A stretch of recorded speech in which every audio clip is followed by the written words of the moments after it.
Hey, welcome into Inside Toppers Baseball. I'm Cody Shook alongside Coach Burkle. It's going to be a pretty somber show today because we're coming off of 3 tough losses. But we'll start with a positive here with the player of the week, which was Nolan Marcus. He had 6 hits in those 3 games, raising his average from 429 to 444. Can you talk about Nolan Marcus? He's been on fire. I mean, we debated on whether or not he could handle the 2-hole, and he's proved to us that he can. Not only him, but Tyler Ramsey. I mean, they both had a great 3-game series. Nolan, as a veteran, kind of expected. Tyler, as a rookie, we weren't sure that was going to happen right away. But so far he's had a good 2 weeks. So him and Nolan are on fire. Michael Adams is on fire offensively. Michael's probably the smartest hitter that we have, with Nolan right there next to him. And Nolan did an excellent job this weekend. Their coach was very impressed and said something to me about it. So Nolan is our hitter of the week. Another cool stat about Nolan Marcus here is on-base percentage through 8 games is 57%. I mean, that's pretty unheard of. He doesn't know how to get out of the way of fastballs. So I mean, that's I think he's been hit 7 times already in 8 games. So, and he's good about it. You know, he's up on the plate.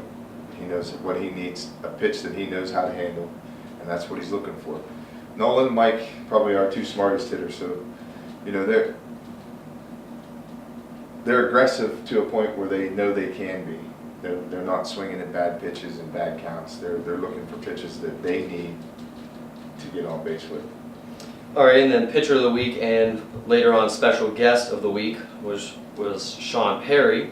He pitched 5 innings, 4 earned runs, 5 strikeouts, 2 walks, and he did hit 2 people. Can you elaborate on that? Are you shocked by the 2 hit batters and how he did this weekend? No, actually, he only hit 2. That's a pretty good outing for him. No, actually, Sean's had a good first 2 starts. Like I said, we look for big things from Sean. The bad part is about Game 3 in that ODU series. If that's later in the year or that's a conference game, we probably let Sean finish that. He was in control the entire time, and he just, in week 2, it's hard to extend somebody in a non-conference game in cold weather. So, you know, we went to the bullpen, and unfortunately we didn't get it done. But that was a pretty good ball club we played this weekend. Yep. So we'll get right into it here. Ohio Dominicans, that's who we played. Game 1, they came out hitting, and we couldn't battle with them, and they won 14-2. Our hitters went 12 for 38. They left 13 runners on base. The pitchers gave up 13 hits, and the leadoff batter got on base 6 out of 8 times. And then an unheard of number here, our pitchers had 17 strikeouts in an 8-inning ball game. I had several people come to me after the game that night and say, I've never seen a box score like that. You know, we strike out 17 batters and just get walloped. But it goes to show in that whole series that we're not very good situational hitters. When we have second and third, nobody out, and the next guy up strikes out, doesn't even get the ball in play, the next guy after that pops up to the pitcher, we're not prepared to do a job. You know, anything in the outfield, grass scores a run there. Little things, you know, we're back to, we had a catcher asking the umpire for a ball when there's a pop-up that lands 10 feet behind him. We had a right fielder that is trying to throw a guy out at first on a routine safety ground ball hit at him, and that turns into 2 runs and a triple. I mean, those kind of things create big innings, make pitchers throw extra pitches, take away double plays, put guys in scoring position. Eventually, for this team to win, they're going to have to figure that out. Yep, and then Game 2 here, it was a little closer, but we were still never really right there in it. We lost 9-5. Hitters had 12 hits. I mean, the hitters were there. They had 33 hits in 3 games, but in this game they left 8 on base in a 6-inning ball game, and the pitchers gave up 11 hits, and the leadoff batter got on 4 out of 6 innings. How are we working on that to eliminate that leadoff batter from getting on base and starting a big inning? Well, we only had 1 3-up, 3-down inning defensively all weekend. That's a huge problem for us. The biggest problem of the weekend, though, is the fact that our offense waits too long. We swing at trash pitches and wrong counts. We're just free swingers, and that has to change to win ball games. We out-hit a team, but their slugging percentage.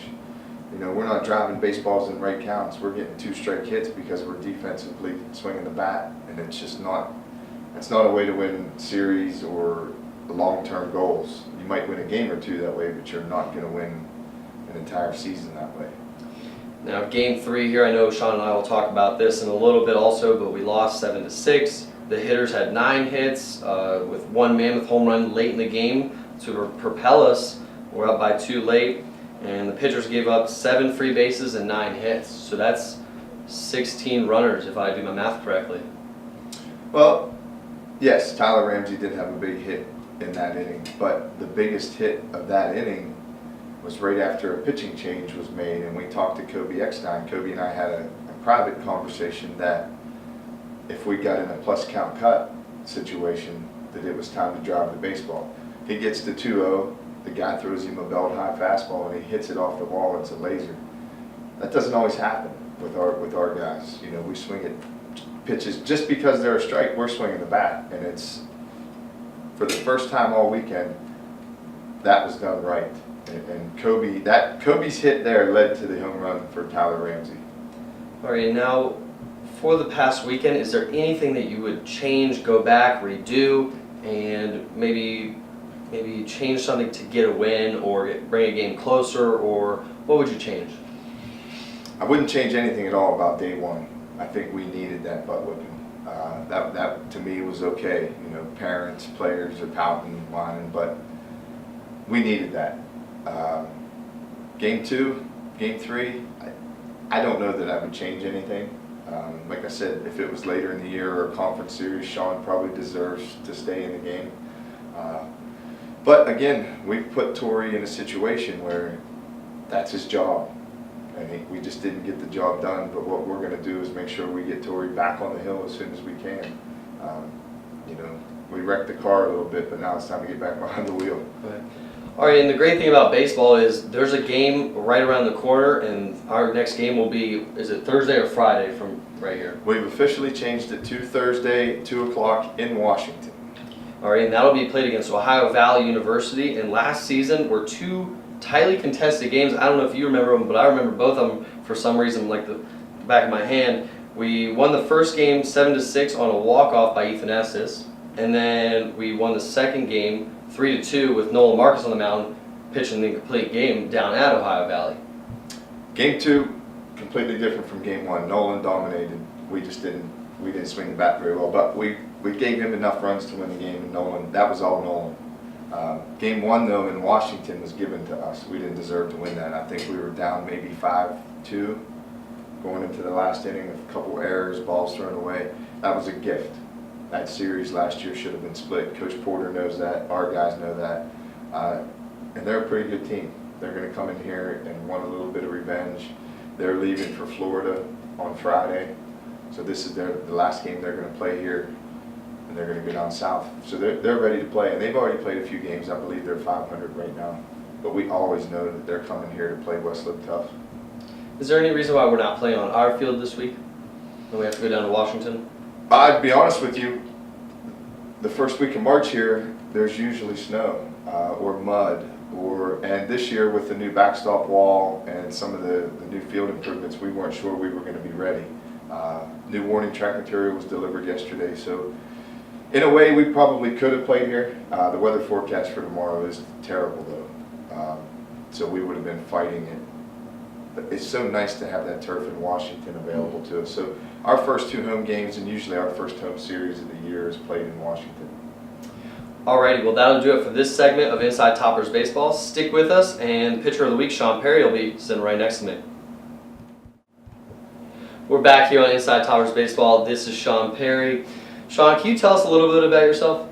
I was born and raised in Suffield, Connecticut. I'm a triplet. Played baseball since I was like 6, and Boston sports for everything. So that means you like the Patriots? Yeah, Super Bowl champs this year, yeah. Yeah, that's unfortunate. All right, Sean, so we'll get right into it here. Can you tell us about your personal growth here on the Hilltop over the past 4 years, what you've done to basically become one of the best pitchers in the MEC? It all started off freshman year. I was a lazy kid coming in.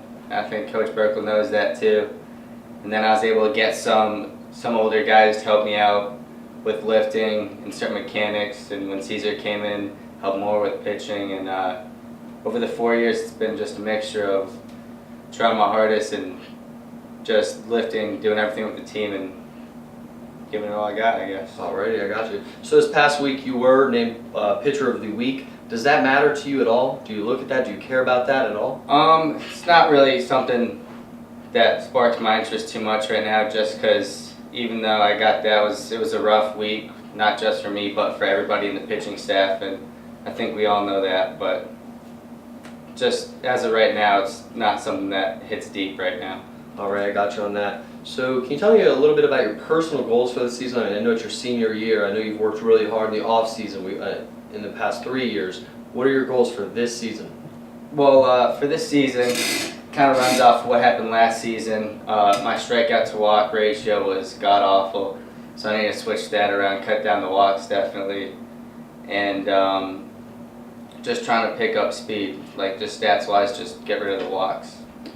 Alright, so then can you tell us what your team goals are, what you want, your expectations for the team, and tell us how you gathered those goals? Like what have you seen in the off season from all your teammates to make you have such high expectations for this season? Well, yeah, I came in with a lot of high expectations, seeing what we were able to do with the guys we had last year and the new guys we were able to bring in this year. Being able to see that now, it's usually been a pitcher's duel and having hitters come in late with a few runs, but this might be the first year that I've seen, especially in the fall, that the hitters are really outdoing the pitchers. And seeing everybody, I just have high expectations with what we can do this season. I think this is the year we can bring in a conference win and hopefully make regionals, but the team chemistry is off the charts, and this is the best year I've had so far. Do you have a favorite moment on the hilltop and on the mound as a hilltopper here? Do you have a favorite moment? Yeah, do you have a favorite moment, favorite game, favorite strikeout? I mean, have you done anything that just really sticks out in your mind on a daily basis? Well, Coach Burkle shot in the back. My freshman year, there's two things that stood out. I came out with my first win and I threw on the belt, and then I got reamed at by Coach Edwards, and Coach Burkle was just laughing about it. But my favorite game probably was in the conference tournament last year. It wasn't really on the hilltop. It was down in Beckley, faced Notre Dame. I gave up 4 hits in 9 innings. And since I've been here, Mark before me had the first win in playoffs since I've been here, and being able to get that second win against a good team, that was one of the most exciting moments I've had as a topper. All right, and what has the hilltop meant to you as a person? So going forward in your life, what is West Liberty really, how's it impacted you? Oh, it impacted me pretty good freshman year. Freshman year, first semester was tough on me, and I know Coach Burkle remembers that too, but it's been definitely something huge. I made a lot more friends than I could ever imagine, and I've never had a team, especially right now, that are this close with each other and can hang out and just talk baseball all day, or just Alrighty, I do got whatever. you. All right, final question here, Sean. How many cash scratch tickets have you sold? Probably so, like 3. 3, But I had Bryce so like 40. Alrighty. Well, thanks for joining us on Inside Toppers Baseball. Be sure to follow us on Twitter at Toppers Baseball, and please subscribe to our YouTube channel so every week when we post the videos, you'll get an email and it'll tell you when to view the videos. Thanks for watching.